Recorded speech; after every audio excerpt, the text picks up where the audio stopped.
എന്നെ കണ്ടിട്ട് കുറെ ആൾക്കാർക്ക് പരിചയമുണ്ട്. മിക്കവാറും എൻ്റെ ലൈവിൽ വന്ന ആൾക്കാർക്ക്. എനിക്കൊരു ചാനലുണ്ട്. ചാനലിന്റെ പേര് ലൈഫ് ഓഫ് അഗ്നി എന്നാണ്. റിയാക്ഷൻ ചാനലാണ്. ഇത് എൻ്റെ രണ്ടാമത്തെ ചാനൽ. അതായത് ഇതാണ് ഇപ്പോഴത്തെ ഇവിടുത്തെ ക്ലൈമറ്റ്. 6 മണിയായില്ലേ? 6 മണിയുടെ ക്ലൈമറ്റിന്റെ കാര്യമാണ്. എന്താ പറഞ്ഞോന്ന് അതായത് എൻ്റെ ഫസ്റ്റ് ചാനൽ എന്ന് പറയുന്നത് റിയാക്ഷൻ ചാനലാണ്. പേര് ലൈഫ് ഓഫ് അഗ്നി. അപ്പോ അങ്ങനെ ഇരിക്കുമ്പോ അതിലെ ലൈവില് വരുന്ന ഒരുപാട് ആൾക്കാരുണ്ട്.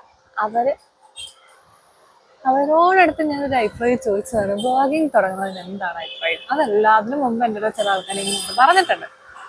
അപ്പൊ അതും കൂടെ ആയപ്പോ ഞാൻ ചോദിച്ചപ്പോൾ അവർ ഓക്കെ എന്ന് പറഞ്ഞു. പ്രശ്നം എന്താന്ന് വെച്ച് കഴിഞ്ഞാൽ കോണ്ടന്റ് എന്താണ് ചെയ്യേണ്ടതെന്ന് എനിക്ക് ഒരു പിടുത്തമില്ല. അത് മാത്രമല്ല, അതിനേക്കാൾ മെയിൻ ആയിട്ടുള്ള പ്രശ്നം എനിക്ക് എഡിറ്റിംഗ് എന്താണെന്ന് അറിഞ്ഞത്. അതുകൊണ്ട് തന്നെ എടുത്ത വീഡിയോസ് അതുപോലെ കൊണ്ട് പോസ്റ്റ് ചെയ്യാമെന്നല്ലാണ്ട് ഒരു പണി എനിക്ക് ചെയ്യാൻ അറിഞ്ഞൂടാ. അതും കൂടെ മടിച്ചിട്ടാണ് ഞാൻ ഈ പരിപാടിക്ക് നിൽക്കാത്തത്. ഈ മുടിയൊക്കെ ഒരുമാതിരി ചെമ്പിച്ച് പോലെ ഇരിക്കുന്നത്.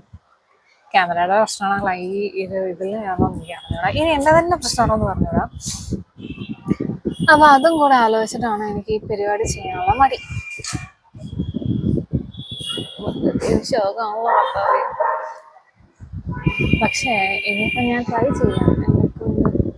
പറ്റുന്നത് പോലെ അല്ലെങ്കിൽ അറിയാവുന്ന രീതിയിൽ ഞാൻ പോസ്റ്റ് ചെയ്യാമെന്ന് ഞാൻ തീരുമാനിച്ച സ്ഥിതിക്ക് നിങ്ങളോട് പറയാനുള്ളത്, എഡിറ്റിംഗ് ഒന്നും ഉണ്ടാകത്തില്ല. റോ കോണ്ടന്റ് ആയിരിക്കും. അതായത് എന്താണോ ഞാൻ എടുക്കുന്നത് ആ സാധനം അതുപോലെ കൊണ്ടുവന്ന് പോസ്റ്റ് ചെയ്യാനല്ലാണ്ട് എനിക്ക് എഡിറ്റ് ചെയ്തിട്ട് എന്താ സംസാരിക്കേണ്ടത്, എന്താ പറയേണ്ടത്, എന്താ ചെയ്യേണ്ടതെന്ന് എനിക്ക് അറിഞ്ഞൂടാ. സോ ഞാൻ ഈ സമയത്ത് എന്താണോ പറയുന്നത് ആ സാധനം അതുപോലെ കൊണ്ടുവന്ന് ഞാൻ പോസ്റ്റ് ചെയ്യും. അപ്പോൾ അത് കാണാൻ താല്പര്യം ഉണ്ടെങ്കിൽ മാത്രം വന്നാൽ മതി. കാരണം എന്താണെന്നറിയോ, പൊട്ടത്തരായിരിക്കും മൊത്തം. എൻ്റെ ലൈവിൽ ഇരുന്നിരിക്കുന്ന ആൾക്കാർക്ക് അറിയാം.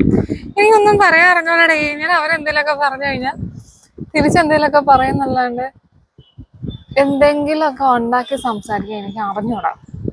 അത് ഞാൻ അപ്പോഴും പറയുന്നു, ഇപ്പോഴും പറയുന്നു. ഇനി അങ്ങോട്ട് ഞാനിടുന്ന വീഡിയോസിൽ ഇതേ ഡയലോഗായിരിക്കും. കാരണം എനിക്ക് പറയാൻ മതി. ഇനി വല്ല ആപ്പ് ഉണ്ടെങ്കിൽ, അതായത് ഈസിയായിട്ട് എഡിറ്റ് ചെയ്യാൻ പറ്റുന്ന വല്ല ആപ്പ് ഉണ്ടെങ്കിൽ ഒന്ന് പറഞ്ഞു തന്നാൽ നന്നായിരിക്കും. ഓക്കെ, മഴ പെയ്യുവാണല്ലോ. ഇനി ഞാൻ ഉണ്ടായിരുന്നു ഒരു 3 മണി ആയപ്പോഴേക്ക് തന്നെ ഇരുട്ട് പിടിച്ച് ശരിക്കും മഴ പെയ്യുന്ന അവസ്ഥയിലായിരുന്നു. ഇങ്ങനത്തെ ക്ലൈമറ്റ് കണ്ടറിയാം. ശരി എന്നാൽ.